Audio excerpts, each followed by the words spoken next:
नमस्कार मित्रों, RVIS PCS classes में आप सभी का हार्दिक स्वागत है। आज हम पर्यावरण और पारिस्थितिकी विषय के एक महत्वपूर्ण टॉपिक पश्चिमी घाट पर चर्चा करेंगे।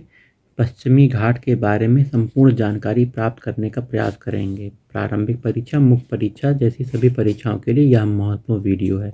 तो पश्चिमी घाट के बारे में जानते हैं। वेस्टर्न घाट। पश्चिमी घाट की लंबाई ताप्ती नदी के मुहाने से लेकर कुमारी अंतरीप तक लगभग 1600 किलोमीटर है, जबकि इसकी चौड़ाई 100 किलोमीटर पूर्व से पश्चिम है। इसके पहाड़ियों का कुल क्षेत्रफल 1,60,000 वर्ग किलोमीटर है और इसकी औसत ऊंचाई लगभग 1200 मीटर है। पश्चिमी घाट में पाए जाने वाला चट्टान बेसाल्ट और लेटेराइट चट्टान है। कौन सी चट्टान है? Basalt, laterite. इसकी पर्वत श्रृंखला गुजरात महाराष्ट्र की सीमा से आरंभ होती है और महाराष्ट्र, गोवा, कर्नाटक, तमिलनाडु, केरल से गुजरकर कन्याकुमारी में समाप्त होती हैं। पश्चिमी घाट का स्थानिक रूप से क्या कहा जाता है? सह्याद्री पर्वत चोटी कहा जाता है, सह्याद्री हिल्स कहा जाता है। अगला है पश्चिमी घाट जैव विविधता की दृष्टि से सबसे समृद्ध स्थल है। पश्चिमी घाट में लगभग 6000 पादप प्रजातियां, जिसमें 3000 स्थानिक प्रजातियां हैं। विश्व में जैविकीय विविधता के लिए यह श्रृंखला बहुत महत्वपूर्ण है और इस दृष्टि से विश्व में इसका 8वां स्थान है। पश्चिमी घाट का 8वां स्थान है। पश्चिमी घाट में सरकार द्वारा घोषित कई संरक्षित क्षेत्र हैं।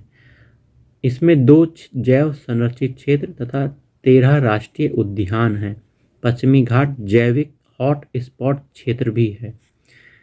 इसे जाति बहुलता, स्थानिकता एवं आशंका बोध के आधार पर हॉट स्पॉट घोषित किया गया है।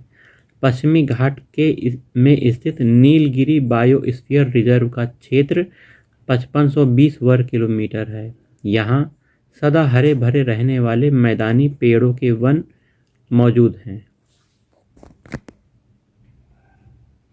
वहीं केरल का साइलेंट वैली राष्ट्रीय उद्यान पश्चिमी घाट का हिस्सा है।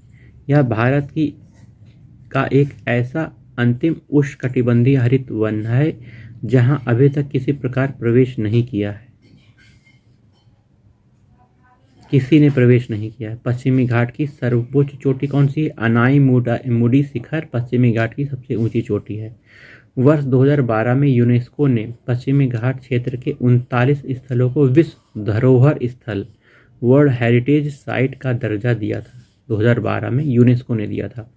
केंद्रीय पर्यावरण वन मंत्रालय के कस्तूरी रंगन कार्यदल की रिपोर्ट को आंशिक तौर पर स्वीकार करते हुए पश्चिम घाट के 37% यानी 60,000 वर्ग किलोमीटर को पारिस्थितिक रूप से संवेदनशील इकोलॉजिकली सेंसिटिव एरिया ESA घोषित करने का निर्णय लिया। केंद्र सरकार इस घोषणा से पश्चिमी घाट भारत का सबसे बड़ा संरक्षित वन हो गया है। ठीक है। ध्यातव्य है कि पश्चिमी घाट की पारिस्थितिकी के संरक्षण के लिए 2 समितियों का गठन किया गया था। 2011 में माधव गाडगिल समिति बनी थी, 2013 में के कस्तूरी रंगन समिति बनी थी। उल्लेखनीय है कि जहां माधव गाडगिल पैनल ने संपूर्ण पश्चिमी घाट के क्षेत्र को पारिस्थितिकी की दृष्टि से संवेदनशील मानने की सिफारिश की थी, वहीं कस्तूरी रंगन कार्य समूह ने पश्चिमी घाट के प्राकृतिक लैंडस्केप भाग के 90% कुल क्षेत्रफल का 37% को ही पारिस्थितिकी रूप से संवेदनशील माना था। अभी हाल ही में अक्टूबर 2022 में पश्चिमी घाट के इडुक्की जिले में स्थित स्थानपारा क्षेत्र के कालीपारा पहाड़ियों में नील कुरंजी पौधे की 6 किस्मों की पहचान की गई है।